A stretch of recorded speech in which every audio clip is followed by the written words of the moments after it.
Prime Minister Modi will lay the foundation stone of 3 semiconductor projects worth $15 billion. PM Modi ने आज देश में 3 semiconductor plants की नींव रखी।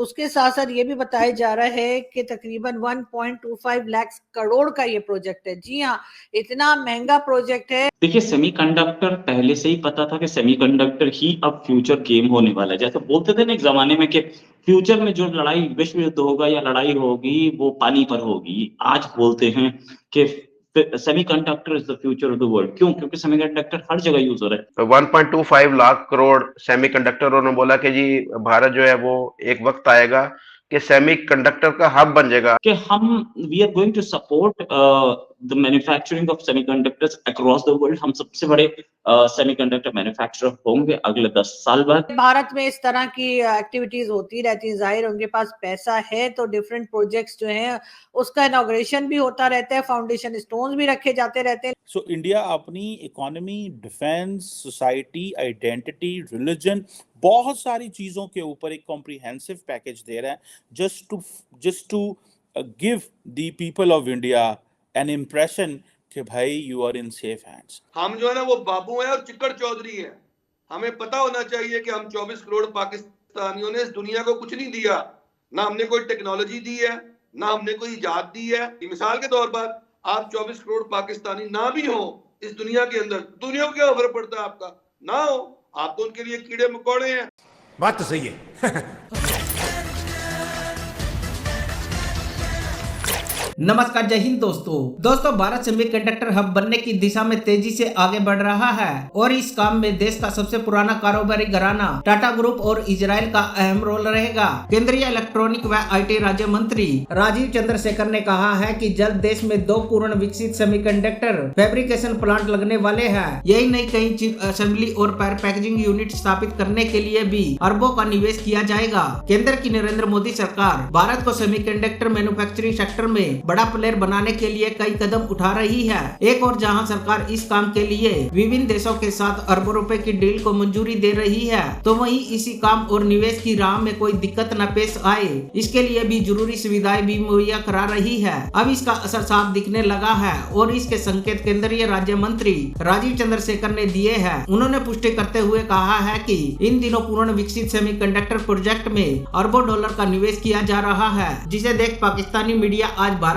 की तारीफों के पुल बांध रही है। तो चलिए दोस्तों, इसी पर आगे पाकिस्तानी मीडिया का रिएक्शन देखते हैं। भारत में इस तरह की एक्टिविटीज होती रहती है। जाहिर उनके पास पैसा है तो डिफरेंट प्रोजेक्ट्स जो हैं उसका इनॉग्रेशन भी होता रहता है, फाउंडेशन स्टोन्स भी रखे जाते रहते हैं। लेकिन पाकिस्तान अपने जो पैसा लेके, जो लोन लेकर अपने यहाँ कुछ काम करने की कोशिश करते हैं वो भी कंप्लीट नहीं हो पाता। उसकी रीजन ये कि जाहिर है कि पैसा हम जनरेट कर ही नहीं रहे, हम पैसा कमा ही नहीं रहे, हम पैसा बना ही नहीं रहे, हम सिर्फ और सिर्फ लोन्स के ऊपर चल रहे हैं। तो लोन को पे करने के लिए मजीद लोन्स लेने पड़ते हैं, ये भी हमारे मिनिस्टर साहब का कहना है। मगर भारत की तरफ अगर हम देखें तो उन्होंने यकीनन इकोनॉमी में अपने बहुत ज्यादा प्रोग्रेस की है। और जैसे कि मोदी जी का कहा जाता है कि जी उनका ताल्लुक गुजरात से है, वैसे गुजरात के लोग जो पाकिस्तान में हैं वो भी बिजनेस में बहुत अच्छे हैं। बिजनेस कम्युनिटी में ज्यादातर हमारे यहाँ भी गुजरात के ही लोग हैं और यकीनन पाकिस्तान जो है वो ये सब कुछ देख रहा होगा। लेकिन बहुत से लोग हो सकता है पाकिस्तान में काम भी करना चाहते हो पाकिस्तान में काम भी करना चाहते हो इस तरह के डिफरेंट प्रोजेक्ट्स के ऊपर पाकिस्तान को भी कुछ खूबसूरत बनाना चाहते हो, कुछ कंपनीज को यहाँ भी लाना चाहते हो कि कोई इंटरनेशनल कंपनीज जो हैं वो पाकिस्तान में भी आ जाएं। लेकिन प्रॉब्लम वही है कि हमारे यहाँ अभी तक कोई ऐसा फाइनेंस मिनिस्टर, कोई ऐसी गवर्नमेंट, कोई ऐसे लोग नहीं आए जो हमें ये बता सकें या ये पाकिस्तान में कर सकें कि पाकिस्तान थोड़ा थोड़ा करके सही लेकिन पाकिस्तान की इकोनॉमी बेहतर हो, पाकिस्तान कमाना शुरू करे, अपने जो है वो ट्रेड ओपन करे और कई दूसरी चीजें जो इसमें पाकिस्तान कर सकता है। ऐसा नहीं कि लोग यहाँ पे टैलेंटेड लोग मौजूद नहीं है या यहाँ पे लोगों का दिमाग नहीं चलता। वैसे दिमाग तो वाकई पाकिस्तान में लोगों का बहुत ज्यादा चलता है, लेकिन फिर भी पाकिस्तान की इकोनॉमी जो है उसका बुरा हाल है और उसकी मेन रीजन करप्शन भी है। उसके साथ साथ लोग इंटरेस्टेड इसलिए नहीं कि हर किसी के फैमिली जो है वो तो जी कोई किसी की लंदन में है, तो किसी की अमेरिका में है, तो किसी की दुबई में है, तो कोई कहीं है। मगर साथ आप ये भी देखें कि अगर हम इंडियन प्राइम मिनिस्टर को देखें तो उनकी फैमिली जो है वो इंडिया में ही है, उनके ऊपर कोई करप्शन के चार्जेस नहीं है। ये मैं तो खैर कह ही रही हूँ, लेकिन इमरान खान ने भी कहा था और वो भी रिकॉर्ड पे मौजूद है, आप लोग गूगल करके चेक कर सकते हैं कि इमरान खान का भी यही कहना है कि मोदी जी के ऊपर किसी किस्म के करप्शन के चार्जेस नहीं है। पाकिस्तान के लिए पीएम मोदी की पॉलिसीज जैसी रही हो वो रही हो, हम मानते हैं कि बहुत ज्यादा फ्रेंडली एटमॉस्फेयर नहीं है, बहुत ज्यादा वेलकम पाकिस्तान नहीं है, लेकिन अपनी कंट्री के लिए उन्होंने बेहतरीन काम किया है। डिफरेंट प्रोजेक्ट्स जो है वो लेकर आए हैं, उसके साथ साथ पूरी दुनिया इंटरेस्टेड है कि वो भारत में जाके इन्वेस्टमेंट करे। अभी जैसे कि ये सेमीकंडक्टर सारे के सारे ज्यादा ताइवान के अंदर बन रहे हैं, इंडिया के अंदर अब ये स्टार्ट हो रहा है, और फोकस पूरा उनका यही है कि वो सारी जितनी भी इन्वेस्टमेंट है और सारी जितनी भी बड़ी वहां पर फैक्ट्रीज हैं, वो चाइना के अंदर हो, ताइवान के अंदर हो, जहां भी हो, वो भारत के अंदर जो है वो उनका हो जाए।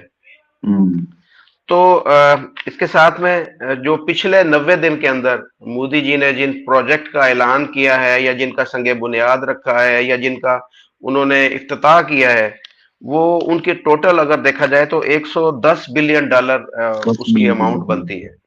90 दिन, सिर्फ 90 दिन की बात की जाए, 3 माह की बात की जाए, तो 3 माह के अंदर 110 बिलियन डॉलर की ह्यूज एक इन्वेस्टमेंट है जो इन प्रोजेक्ट के अंदर हुई है। और तीसरी जो खबर ये है कि पाकिस्तान के जो इस वक्त फॉरेन रिजर्व हैं, वो कभी 2 रह जाते हैं, कभी 3 रह जाते हैं, कभी 4 रह जाते हैं, कभी बस ऐसे पकड़ दकड़ के वो 2 बिलियन डॉलर लाए जाते हैं। इंडिया के 625 हो गए हैं, 625 हो गए इंडिया के। जी, यही मैं आपको बताने वाला था कि इंडिया के 625 हो गए हैं, और वो बढ़ रहे हैं आगे से। जिस तरीके से इन्वेस्टमेंट बाहर से आ रही है, तो उसमें आगे मजीद इजाफा होने वाला है। ये पूरा प्रोजेक्ट मिल करके करेगा क्या कि इंडिया को सेमीकंडक्टर्स में, जापान तो कहीं बहुत छोटा प्लेयर है, खैर चाइना, और सबसे बड़ा प्लेयर ताइवान, हम इन बड़े प्लेयर्स के टक्कर में या उनसे आगे जा सकते हैं। अमेरिका भी एक बड़ा प्लेयर है, लेकिन अमेरिका से इस समय हमारी सेमीकंडक्टर में कोई टक्कर नहीं है। अमेरिका टेक्नोलॉजी में एडवांस है, मैन्युफैक्चरिंग में सबसे ज्यादा ये है, और हम ये जो टेक्नोलॉजी लेंगे ये अमेरिका की हेल्प से लेंगे। तो इट विल बी लाइक कि हम we are going to support the manufacturing of semiconductors across the world. हम सबसे बड़े सेमीकंडक्टर मैन्युफैक्चरर होंगे अगले 10 साल बाद। और इसमें ये भी कि टेक्नोलॉजी जो बोलो के या किसी भी मिसाइल में लगती है, या किसी भी ड्रोन में लगती है, या किसी भी लॉइटरिंग म्यूनिशन में लगती है, वो सारा सेमीकंडक्टर का खेल है। और ये सेमीकंडक्टर ही एक ऐसी चीज है जो कि आगे सेमीकंडक्टर जिसके हाथ में होगा वो वर्ल्ड की इकोनॉमिक पावर होगा, वो वर्ल्ड की बिजनेस पावर होगा, वो वर्ल्ड की मिलिट्री पावर होगा।